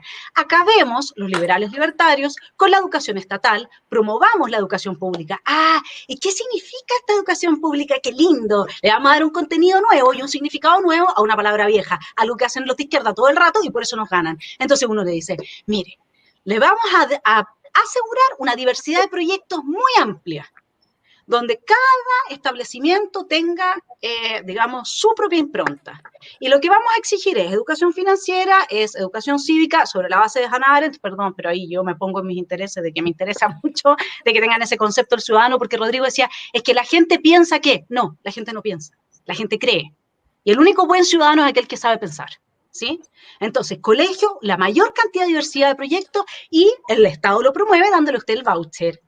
Entonces, ¿qué significa con eso? Que quiebras las dinámicas homogenizantes que hacen que después masas de gente puedan ser ocupadas como punta de lanza, niños que no los puede tocar un carabinero. ¿Se imaginan un carabinero pegándole a un niño? De hecho, había una foto, que a la grande, arden las redes. Entonces, eso, terminar, ¿y saben cómo se termina? Se termina entregándole a los profesores la propiedad sobre el establecimiento. Un derecho de propiedad que dura el tiempo en que ellos trabajan en ese establecimiento y luego cuando ellos se jubilan, entregan ese derecho de propiedad al Estado, el Estado les paga, así que se jubilan con más plata, díganme si no van a querer. Y con eso les decimos que les cumplimos con su deuda histórica, porque Vanessa, en Chile los profesores tienen una deuda histórica que no se ha cumplido, por lo que cada cierto tiempo salen los sindicatos, vuelve a quedar la grande. Les pagamos su deuda histórica, les damos una extra jubilación, ellos son dueños de los establecimientos y con eso generas la competencia entre los establecimientos y a ver si algún profesor le va a enseñar a los niñitos que hay que quemar el establecimiento para hacer la revolución, porque lo va a tener que pagar él. Así que ese es mi proyecto, para que ustedes vean, de ganar la batalla cultural. Yo voto por ti. Oiga, Yo voto por ti al tiro. vamos con la última pregunta, ya que estamos llegando al tiempo. Van a ser 2 preguntas, uno para 2 personas. Y la ¿Puedo otra... hacer todo lo que pasa? Un segundo, solamente para responder a Rodrigo, ¿ya? Dos de las cosas que dijo. La primera, en cuanto a este como resentimiento que existe respecto a las personas que les va bien, solo señalar que ese sentimiento tampoco podemos decir que tenga un origen en nada. O sea, hay muchas personas que efectivamente se han enriquecido en Chile y han llegado a lugares de poder, no precisamente respetando las leyes y no precisamente esforzándose. Entonces, una realidad que obviamente tiene un correlato en el sentimiento de las personas. Y lo segundo, cuando yo hablo de políticos, no estoy desconociendo que sea necesario instruir y educar, y en eso la idea de la Vanessa es fundamental y muy buena, sino que simplemente porque a pesar de que la batalla cultural es algo que se tiene que dar en el largo plazo, uno tampoco puede desconocer que tenemos que gestionar este desastre de alguna manera. Entonces hay también un poco un argumento práctico. Así que eso, Víctor, gracias. Ya, buenísimo. La pregunta para ambas Vanessa, vamos a partir por Vanessa Vallejo y luego Vanessa Kaiser. ¿Es válido el feminismo liberal? Bueno, yo creo que el liberalismo es un marco de libertades y bueno, en ese sentido uno puede ser libertario y animalista, libertario y creer en Satanás, libertario y creer en Dios. Y en ese el hueón. Claro, por supuesto. Pero yo lo que no creo es que se debiera asociar esto como del término libertarismo feminista o esas variantes que utilizan. No creo que se debiera utilizar. Yo creo más bien que pudiéramos volver a la frase esta de Mises, cuando él decía, bueno, si el feminismo es querer que las mujeres tengan las mismas oportunidades que los hombres, igualdad ante la ley, pues eso no es feminismo, eso simplemente es libertarismo. Y creo yo entiendo y lo que escucho normalmente cuando hablan las libertarias feministas es como, bueno, es que nos queremos ganar a las feministas, nos queremos ganar a esa porción de la izquierda. Yo la verdad creo que esa no es una técnica adecuada. Yo creo que lo que hacen es irse corriendo un poquito para agradar a gente a la que no vas a agradar nunca. Es decir, si yo tengo que manipular mi discurso para agradar a alguien, yo creo que por ahí empiezo fallando. Yo lo que debería hacer es decirle a estas mujeres, miren, yo entiendo que ustedes tienen problemas, que no sé, tal vez un hombre te trató mal, que estás frustrada porque, no sé, no eres tan linda como otras y no consigues novio o alguna cosa así de estos traumas que tienen este tipo de mujeres que van a estas asociaciones normalmente. Y explicarles y decirles, bueno, a la gente en general, a todos nos pasan cosas malas, todos tenemos traumas, todos hubiéramos querido, no sé, tener esta u otra cualidad, pero eso hay que superarlo y hay que seguir adelante. Y por eso yo no soy feminista, sino que creo en el liberalismo y todo esto. Pero si empiezas a coquetear, a utilizar su lenguaje, yo creo que es más fácil que ellos te enreden a que tú termines convenciéndolos. Yo creo que cuando el mal se sienta al lado del bien, el mal termina ganando, entonces uno no se le debe arrimar. Más bien de lejitos y fuertes con nuestro discurso y fuertes con nuestros valores. Entonces yo entiendo que una liberal o libertaria pueda decir, es que yo creo que en la sociedad hay cierto machismo, pues puede decir eso, pero yo no asociaría el término. Yo creo que ser libertario más bien vendría siendo para aquellas personas que quieren defender a las mujeres, pues que se pongan con la frase de bandera, la frase de Mises, y más bien que llamen a las feministas a ser libertarias, y no que las libertarias se quiten la bandera de libertarias y se pongan la bandera de feministas. Señorita Totalmente Vanessa. de acuerdo. Sí, yo de acuerdo con Vanessa, sobre todo me gusta mucho esa idea, ¿no es cierto?, de que cuando el bien se sienta al lado del mal, termina ganando el mal. Y eso por una razón que también vale la pena explicar.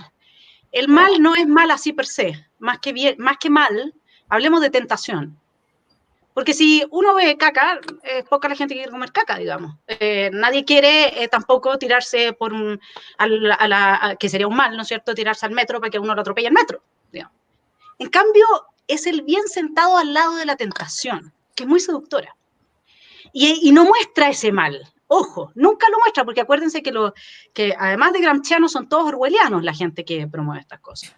Pero lo que yo sí le diría a las feministas, yo estoy dispuesta siempre a respetar, digamos, quien se quiere poner una etiqueta para sentirse en un colectivo, desaparecer como ser humano y sentir que su dignidad pasa por gritar lo mismo que gritan las demás, anular su pensamiento, ser una persona que se considera víctima, y que vive la vida desde las lógicas fascistas del amigo-enemigo y que necesita que la reconozcan su dolor y su sufrimiento para que la pobreteen, como dice una amiga mía que dice, me carga que me pobreteen, que la pobreteen, pobrecita, para que ella se sienta bien y que entonces tenga que hacerse una real terapia sobre su narcisismo y sus problemas de hacerse con felicidad y alegría de la vida, de ser ella, de pensar por sí misma, de inventar su propia canción en contra del Estado. Anda y cántala sola, po. O reúne un grupo de amigas y que cada una cante por último una parte del coro.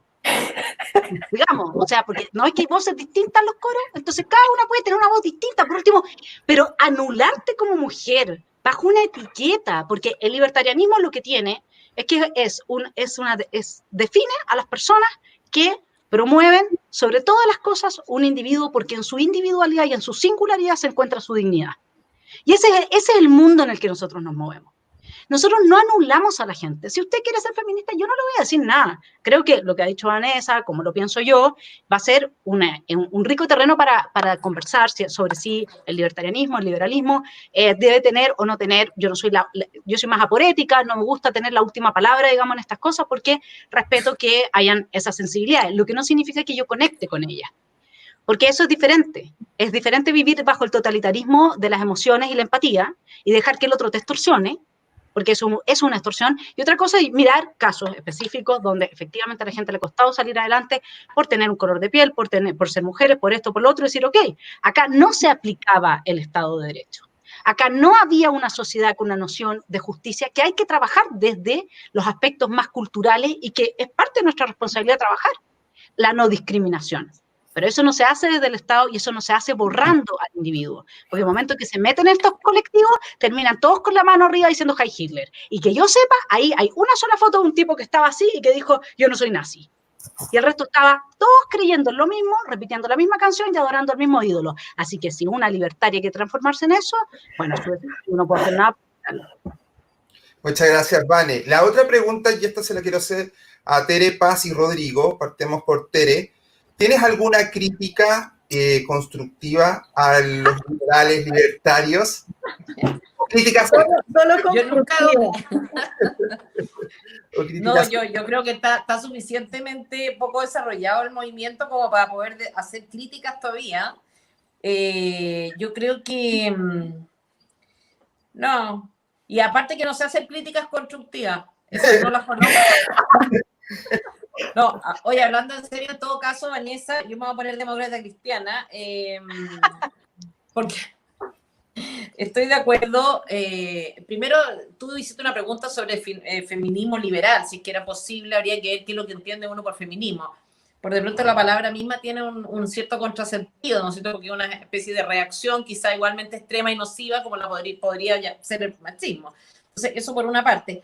Aún así, yo creo que sería posible rescatar, y ahí tiene que ver con las sensibilidades de cada persona, con los pensamientos, con las experiencias de cada cual, habría que rescatar que probablemente hay personas, mujeres, que entienden que hay ciertos temas relacionados con la mujer que pueden abordarse desde una perspectiva más liberal o más... que justamente no es la perspectiva izquierdizante, o sea, no tiene que ver con el victimismo, no tiene que ver con esta anulación o con ser parte de un colectivo, sino que ver si es que hay temas mujer, como decía Lagos, temas país. Hola, lindo. Llegó un hijo. ¿En qué estaba? Perdí el hilo. Entonces yo creo que sí, que puede haber un feminismo liberal, fíjate, que puede haber... temas que las mujeres, o sea, por ejemplo, yo creo que durante mucho tiempo en nuestro país las mujeres no es que fueron oprimidas, pero fueron menos exigidas que los hombres, por lo menos en las familias más tradicionales. Es como usted puede ser huevona, tiene licencia para eso. Entonces le vamos a exigir menos, no sé qué. Entonces, si algunas personas, algunas mujeres se sintieran interpeladas por este tipo de cosas y quisieran justamente liberar a las mujeres en este aspecto, empoderar, hacer que tomen más conciencia de eso, de su propia formación, de la importancia que es que participen en esto o en lo otro, y lo quisiera hacer de una manera liberal, en el fondo no por la vía de cuotas, no a través del victimismo, qué sé yo, a mí por lo menos no me produce, no me da mucho, no me complica mucho. Quizás porque también tengo hijas así como picada feminista, como bien picada feminista, porque bien poco, pero sí de repente como que las oigo empatizar, siendo todas ellas, yo creo, bastante, no sé, están dentro de la línea de pensamiento mía, pero de repente uno las oye, no sé, entrar en esta lógica, o sea, no entrar en la lógica, pero empatizar un poco con el movimiento feminista, probablemente porque han tenido también experiencias muy distintas a las que pudimos tener nosotros. Acá, bueno, me refiero más experiencias de abuso, por ejemplo, que las que tuvieron mujeres de mi generación. Más experiencias de maltrato que las que tuvieron mujeres de mi generación. Estoy hablando de mi generación y mi grupo social, que es, como todo el mundo puede imaginar, una burbuja, pero no importa, dentro de esa misma burbuja, la experiencia de mis hijas y la experiencia mía ha sido totalmente distinta. O sea, a mí no me pasaron cosas en ninguna fiesta como las que les ha pasado a las amigas de mis hijas y a mis hijas como fenómenos en cuestiones más o menos normales. Entonces creo que ese tipo de experiencias y vivencias distintas pueden generar también una reacción o una necesidad de algunas mujeres de enfrentar estos temas desde una perspectiva más femenina y al mismo tiempo liberal. Entonces yo creo que eso hay que rescatarlo, porque nosotros somos muy antifeministas, ¿no es cierto? O sea, digo nosotros, por lo menos yo oigo a la Vanessa y me interpreta 100%, pero también porque no nos tocó vivir muchas cosas que a estas niñitas sí les han tocado. El maltrato es una cosa impresionante. Te estoy hablando, insisto, no estoy hablando de la niñita que fue maltratada y violada por el padre, no sé, en la población, o qué sé yo, no sé, no estoy hablando de eso, estoy hablando de gente como mis hijas que viven en un ambiente social equivalente al que viví yo y que efectivamente son testigos de cómo el pololo trata a garabato limpio casi con cierto grado de violencia física a la polola, y eso como una cosa más o menos frecuente. Abusos sexuales ya no sostenidos, no de parte de una persona, pero es que está en la discoteca y pasó esto, pasó lo otro, les pasan muchas cosas. Sí, Tere, entonces, eso yo cambia mucho eso. la aproximación hacia esos temas, y les hace mucho sentido de repente una parte del discurso feminista, y yo creo que eso hay que estar como bien atenta a ver qué pasa. Es que siempre, yo estoy de acuerdo contigo, siempre hay el camino de reivindicar, digamos, la justicia en torno a situaciones que nos parecen que no son adecuadas. Yo acá tengo un libro con el que trabajé 3 años, Las mujeres que corren con lobos, de una psicoanalista junguiana, feminista, y que lo que hace es que tú vuelvas a reconectarte con tu feminidad de modo que tú exijas cuidado. Porque acá, y te puedo mostrar otro libro más que se llama Las mujeres que aman demasiado, de otra psicoanalista, yo tengo un libro escrito sobre este tema, pero obviamente que como yo no tengo cómo hacer publicidad ni nada, me lo bajaron por Amazon, porque no, bueno, ahí está, digamos, que no te rompan el corazón, y que es un libro que en el fondo lo que hace es decirle a la mujer, mira, hay arquetipos psíquicos de hombres que funcionan así, así, así. Cuando tú estás con uno así, entonces cuídate. Porque también es desde bueno, pero eso, Vanessa, pero si eso pero espérate, Tere, es desde donde, estoy de acuerdo, pero es desde donde tú lo enfrentas, porque ¿qué pasa cuando te pones la etiqueta feminista? Que en el fondo pasas a sumar al ejército de personas que son manipuladas por la herida, por personas que no tienen nada que ver con nosotras. Y al principio yo estoy plenamente de acuerdo contigo en lo que te me estás diciendo, pero perdona, yo crecí prácticamente en una situación, digamos, de precariedad absoluta, con 5 hermanos hombres, un padre como a la antigua, teniendo esta cara, habiendo estudiado periodismo y metiéndome en el mundo de la academia. En un país como este. O sea, como me dicen mis hijos, tú debes de ser la feminista más rabiosa. A mí me tocó la suerte que este movimiento llegó acá cuando yo tenía 40 años. hubiera tenido 30 y me quemaba lo bonzo frente a la moneda. ¿Cachai o no? Sí. O sea, yo llegaba a mi casa del Centro de Estudios Públicos y era tal la discriminación por ser mujer que yo cortaba los pinceles y me pegaba bigotes y barba. Y aparecía con mis hijos y les decía, si yo fuera hombre, me hubieran dado la palabra. Así. Te voy a contar más, el Mercurio, mandé durante 5 años cartas. Nunca me la publicaron. Y un día, en vez de ponerle mi nombre, le puse el nombre de mi marido. Ahí me la publicaron. Entonces, si hay alguien que de verdad lo ha pasado mal con esta cuestión y las otras cosas, no te las voy a contar en este público espacio, pero el punto es que la dignidad pasa porque mi herida a mí no me la manipulan. Ese es mi punto. No, si yo como mujer me dejo manipular, eso ratificas tú en el fondo lo que te violenta más, por decirlo en un lenguaje izquierdo, tiene que ver con el uso de del cartel, ¿no es cierto? La etiqueta, porque dice esa etiqueta ya está como demasiado contaminada como para rescatarla para este otro lado. Pero lo que tú estás hablando, justamente, este libro que tú dices que escribiste tú, que apunta en definitiva a fortalecer a las personas, no a asumirlas en el victimismo ni debilitarlas por la manipulación, ya ok. Eso es de lo que yo estoy hablando, estoy haciendo como un matiz. Ahora, a mí tampoco me gusta la etiqueta, estoy de acuerdo, pero es una etiqueta que quizá en algún minuto se puede rescatar, quizá, alguna. No lo veo tan dramático, digamos. Oigan, me encanta Vanessa detonada. Rodrigo, me gustaría que tú pudieses hacer la crítica al sector liberal libertario. Tú eres más directo en ese sentido, ¿no? Sí, yo creo que lo... Sí, me voy a ir ahora, como Boris. Bueno, yo creo que estamos haciendo casi todo mal en realidad. Soy bastante crítico en ese sentido. Ya lo mencioné antes, creo que somos demasiado técnicos. Creo que Vanessa tiene un punto muy positivo cuando dice esto de enfocar más la emocionalidad, intentar subvertir tal vez los conceptos de la izquierda para darles un nuevo significado. Creo que eso es muy positivo y me recuerda un poco a Guattari, es como de ese estilo. Pero creo que por un lado tenemos el conflicto de que uno, no hay casi emociones, demasiado técnico el discurso y eso convence a algunas personas, pero no a muchos. Por otro lado, muchas veces me he dado cuenta que todos los que son de este mundo nos caracterizamos más por criticar cosas que por proponer otras. Incluso en nuestros respectivos canales muchas veces nos dice, la izquierda hizo esto está mal, criticamos esto y esto, pero no proponemos lo que son nuestras ideas y empiezan a generarse estas abominaciones ideológicas como cuando alguien aparece con una bandera libertaria y dice soy libertario y dice al mismo tiempo hay que nacionalizar los recursos naturales porque son estratégicos. Y se empiezan a mezclar esta mezcla de ideas bien incompatibles, pero es porque la gente se empieza a hacer esta idea que ser libertario es ser anti-izquierda, es como ser antimarxista, antisocialista. Entonces si no te gusta la izquierda y te gusta más o menos el libre mercado, ya, eres libertario. Creo que tenemos un problema bastante grande en eso.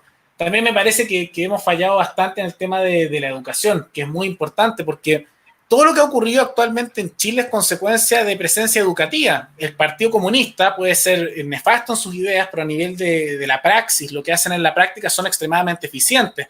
Tienen presencia en todos los sindicatos, tienen presencia en todos los colegios, todas las organizaciones sociales de algún tipo tienen presencia de ellos y por lo tanto, como tuvieron presencia tan importante en el colegio de profesores, en los medios educativos y en la prensa, su mensaje se propaga de cierta manera a nivel mediático y también se propaga a nivel educativo.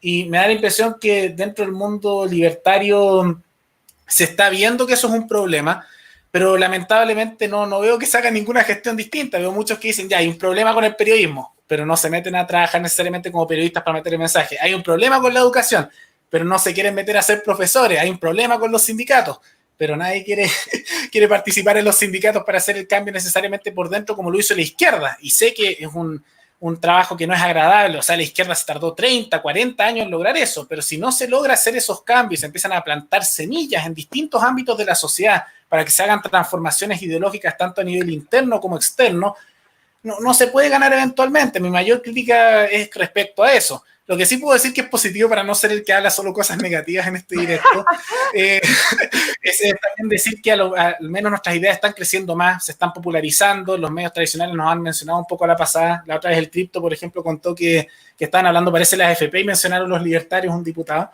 Entonces, están entrando las ideas, sí, es positivo, pero hay muchas cosas que mejorar, particularmente hay que ser más transversal en el ingreso de las ideas. y tenemos que hacer más eso. Y si a usted le gusta educar, pero no quiere hacerlo porque cree que lo van a funar, bueno, quédese callado, pero entre, hágase pasar tal vez medio por izquierda y cambie un poco los conceptos. Cuando alguien le dice dignidad, sí, la dignidad porque el Estado te está robando. Uno puede cambiar los conceptos y subvertir lo que está diciendo las personas de izquierda para transformar el lenguaje en algo que sea un instrumento de las ideas de la libertad. Pero hay que ingresar en todos los ámbitos de la sociedad. No es solo hay que hablar por los medios de YouTube, no solo tenemos que hablar también dentro de la academia, tenemos que ingresar en todos los aspectos sociales para hacer un cambio cultural de verdad que dure por varias generaciones. Tremendo, Rodrigo. Señorita Paz. Sí, qué pesado, pero no, el tema, lo que pasa es que al pasar veo una cierta contradicción en lo que tal vez los conceptos, o tal vez no entendí mal, creo yo, que señalaba Rodrigo, que por una parte dice, no, una de las principales críticas a nuestro, entre comillas, movimiento, ¿cierto?, el nacimiento de estas ideas y la fuerza que puede adquirir, es que somos excesivamente técnicos. Y luego, entonces, uno dice, critica a la persona que siendo liberal considera que, por ejemplo, hay que nacionalizar ciertas cosas o la importancia de ciertas empresas estratégicas, ¿cierto?, que sean tal vez públicas y se explicarían de alguna u otra manera, y uno tiende a, en fondo, desde ya, o sea, aun cuando el movimiento está pequeño, a excluir a esas personas con esas ideas, cuando en realidad, en este punto, en este momento, lo que pienso que nosotros tenemos que hacer es llamar a las personas, más allá, desde el punto de vista de, ya, quienes se oponen de repente a esta ideología imperante, ¿cierto? Y llamar a todas esas personas que existen ciertas ideas que comparten con nosotros y desde allí formar, instruir, discutir, porque, a ver, per se puede ser que todo el mundo diga, no, las empresas que son públicas o estatales son súper malas, pero oye, no podemos desconocer que Banco Estado cumple una función esencial. O incluso ENAP, por ejemplo. Tú no podrías decir, ay, no, ENAP, que las perdí todo. Oye, pero, pucha, hagamos doble clic. Hay ciertas cosas que no podemos cerrarnos a discutir. Entonces yo, sí, entiendo que es importante que las personas que adhieren al movimiento cumplan ciertos estándares, pero oye, no las eliminemos desde ya. Pienso que eso más genera división y no que se masifiquen las ideas y que logremos en algún momento cohesión. O sea, no podemos pensar, crear un movimiento desde la escisión misma. ¿Me explico? Tenemos que llamar a las personas y ahí educar, instruir, con obviamente ideas llamativas y todo lo que más que Rodrigo ya señaló. Sí, estoy como muy de acuerdo. Creo que una parte, el error de la derecha ha sido un poco ese bien dicho y bien cliché lo que estoy diciendo, pero en el fondo, de repente, no tengo idea, Evópoli, amarillo. Sí, han sido amarillos en muchos temas y todo el cuento, pero da lo mismo. O sea, a ver, estamos más cerca de Evópoli que del Frente Amplio, ¿no es cierto? Entonces podemos hacer alguna alianza. No, Jaime Belolo, no, es que estuvo a favor de no sé qué ley. Entonces si nos vamos poniendo puristas, bueno, es imposible avanzar. Entonces yo me imagino que lo que dice La Paz va en esa línea, no es, o sea, abrirse a discutir, pero también entender que para ser mayoría tú tienes que no renunciar a tus principios, sino que ser capaz de hacer acuerdos con personas que piensan distinto dentro de ciertos márgenes obviamente aceptables. Y el tema de discriminar, no, yo soy más liberal que tú porque yo en realidad pienso que el Estado ni siquiera debería manejar la justicia, o no, porque tú no eres liberal porque en verdad considera y justifica la existencia de empresas estatales. No sé, no, o sea, claro, es fanatismo eso. Sí, no, yo estoy en desacuerdo y voy a ponerme como fanática acá. Yo creo que, como dice Atria, eso de pensar de que las sociedades cambian a partir de procesos mayoritarios es inocentón. Es propio de la gente inocente, que lo que hay que tener son vanguardias muy bien organizadas que capturan entonces los tejidos intermedios como son los sindicatos, los gremios, etcétera, desde los cuales ejercen una presión totalmente inusitada y las grandes masas que no tienen ninguna identidad no pueden abrazarse a nada si es que no hay algo con identidad. Luego, de acuerdo con que hay que dialogar, de acuerdo con que hay que invitar a reflexionar juntos, porque de repente nosotros nos damos cuenta que había algo en el otro lado que puede servir para este momento, por ejemplo, o al revés, pero el otro lado siempre es el otro lado. Lo que nosotros no nos podemos confundir con Belolio es que tú no puedes tener a un tipo dentro de un partido conservador atentando en contra de la autoridad de la familia. Lo que tú no puedes tener en un partido liberal o libertario es gente diciendo que ampliemos el tamaño del Estado. Porque no. Lo que hace NAP no es necesario, no es el doble clic de NAP. No, a ver, yo les voy a decir una cosa, ¿por qué no nos repartieron los dividendos de Codelco a todos los chilenos en vez del tema de la AFP? Porque resulta que nosotros no vemos un peso de Codelco, nosotros mantenemos ENAP, nosotros mantenemos a TVN, esos son puras redes clientelares. Hay ciertos principios que hacen que tú te identifiques. ¿Te das cuenta? Sí, eso estamos, yo estoy totalmente de acuerdo, no estoy hablando de camuflar el discurso. ni aguarlo, ni validar cualquier tipo de posición, sino que tú tener una identidad muy clara, eso es y dialogar. indiscutible. Pues, ¿cómo? Y dialogar, y eso. Por supuesto, ya, pero es que Claro. eso implica aceptar que vas a tener que hacer alianzas en el fondo con personas que en algunos puntos pueden estar en desacuerdo contigo, con personas que te digan, ya sí, fíjate que no me gustan las empresas públicas, pero el metro funciona bien, entonces lo dejo, ya, ok. Claro. No, que el otro dice que no, que tendría que... Sí, yo soy más práctica para esta cuestión. Sí, estoy totalmente de acuerdo con que para atraer a alguien, para hacer, o sea, para avanzar en el fondo, tú tienes que tener un discurso muy claro, no licuado, no sin identidad. No como, ay, si bien es cierto, es menos cierto. No, yo estoy totalmente de acuerdo, pero estamos hablando de una cuestión que va más allá, que tiene que ver con cómo te relacionas tú con todo aquello que en mayor o menor medida están cerca tuyo. O sea, ¿qué vamos a hacer? Vamos a hacer un... te fijas, porque si no es muy excluyente. Tú no puedes armar un movimiento del cual la gente, oye, o tú estás... Oh, ahí volviste. Ahí volviste. Pero tengo que irme. Ah, ya. Argumentos finales. Eso es el timbre de mi casa. Sí, oye, yo quería saber ¿Te pidió la palabra? Dale. Sí, que mira, yo digo que tengo una diferencia con respecto a esto y coincido más con Vanessa. Yo creo que la sociedad, más que por mayorías para hacer los cambios, se guían por vanguardias ideológicas. Yo creo que el Partido Comunista es el mejor ejemplo de esto. El Partido Comunista podemos pensar que están locos, podemos pensar que tienen unas ideas que son terribles, podemos pensar que son inmorales, pero lo que sí tienen es que ellos son consistentes y han logrado mover el margen de lo aceptable de una izquierda que antes era socialdemócrata a comienzos de los 2000 a ser cada vez más socialista y va cambiando la tendencia. Yo pienso que a nivel ideológico hay que empujar lo mismo, porque tú puedes tener ideas que puedan sonar utópicas, pueden ser cuestionables, te pueden decir que son locuras las que estás diciendo, pero si haces un mensaje que es consistente en todos los ámbitos, más allá del tema de las alianzas, y un mensaje que logra convencer a la gente, los otros van a decir, ya, estoy de acuerdo en parte, pero es mucho, me muevo un poco a un punto moderado. Entonces vas moviendo el margen de lo aceptable, vas moviendo el margen político. Y pasa lo mismo con el tema de las empresas estatales. Alguien te podría decir, yo creo que esto es una empresa estratégica. Y tú puedes decir, maravilloso, es estratégica. Por eso tú deberías ser propietario de un porcentaje porque mira, el Estado son los políticos, son estos burócratas, te están robando. Y usas esta lógica de que el Estado es este organismo que está pasando por encima del ciudadano y que efectivamente son súper importantes esas empresas. Entonces, ¿por qué lo debería tener Piñera? ¿Por qué lo debería tener Bachelet? ¿Por qué lo debería tener Florcita Motúa? Lo deberías tener tú y el resto de los chilenos. Y con eso puedes empujar ideas que puedan sonar radicales, pero lo mueves el margen de lo aceptable. Y una cosa es dialogar. Si para empujar cualquier tipo de política, claramente alguien te va a decir, ¿estás de acuerdo conmigo en esto y en esto otro no? Perfecto. Y cuando hay alguien que está de acuerdo contigo en algo, tú empujas y da lo mismo donde sea. La democracia cristiana propuso eliminar el impuesto específico al combustible. Me da igual si es la democracia cristiana o el Frente Amplio el que empuja algo que yo quiero, con tal de que empuje las políticas que uno desea. Pero no creo que haya que diluir las ideas diciendo, no, pero esto es tolerable dentro del mundo libertario. Si es buena la discusión, es bueno el cuestionamiento, y el hacer eso mueve el margen de lo aceptable para que nuestro sector se vuelva hegemónico culturalmente. Sí, está bien, sí, lo que todo partió porque la idea era hacer, o sea, a partir de la base que estaba haciendo una crítica al movimiento. ¿Por qué? Porque yo veo que el movimiento efectivamente al final del día excluye a personas que tal vez puedan tener estas ideas, en vez de proporcionarles una solución como la que tú estás diciendo respecto, por ejemplo, de las empresas estatales.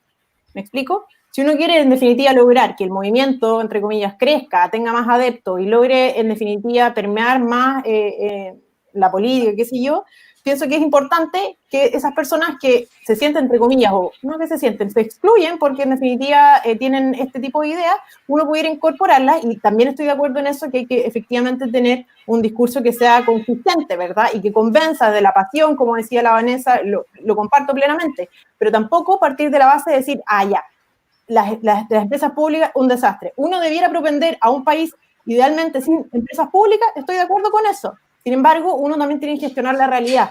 ¿Y cómo la gestionamos desde nuestro sector? Pienso yo que más que a través de la exclusión de esas personas, incorporar a esas personas ofreciéndoles una alternativa de solución como la que tú señalas. Pero es que es distinto el rol que cumple alguien mediático que cumple alguien de un partido político. Aquellos que son la vanguardia ideológica son los periodistas, que son los profesores, que son los ideólogos, que son también los que dan el mensaje, como están bien en YouTube, tienen que dar incluso un ideal que incluso tal vez sea inalcanzable, porque las personas se guían por ideales, se guían por objetivos, y por lo tanto tiene que ser algo que sea consistente y algo incluso que pueda sonar radical. El tema nada más es que el otro lo va a hacer el político, y después estas personas de los medios tienen que igual hacer esas críticas por diluir el pensamiento, porque los vas a ir corriendo cada vez más en el margen de lo aceptable. Es lo que ha hecho justamente la izquierda. Por eso no creo que a nivel mediático se deba decir esto es bueno, no decir esto es malo, esto es inmoral, y mira, los otros tuvieron que ceder para llegar a este acuerdo, y así cada vez es más el margen político. Oigan, chicos, quiero agradecerle. Yo sé que le pedí a algunos 1 hora y nos estamos pasando, así que esta conversación estuvo increíble, estuvo jugosa,